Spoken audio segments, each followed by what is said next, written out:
Hello guys, welcome to David's Anything.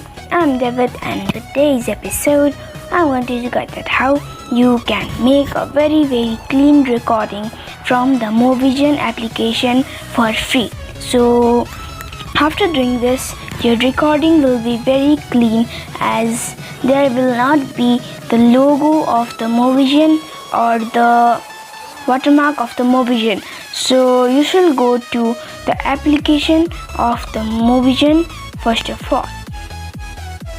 So after opening the Mobizen application, you should search for the clean recording mode.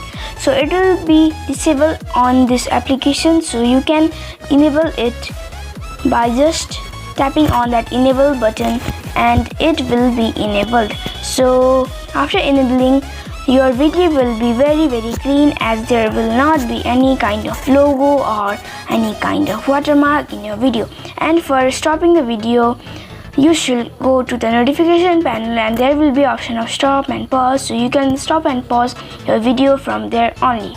So this is the method you can use to make your video clean and look good without the watermark and the logo of the Mobizen. So thanks for watching.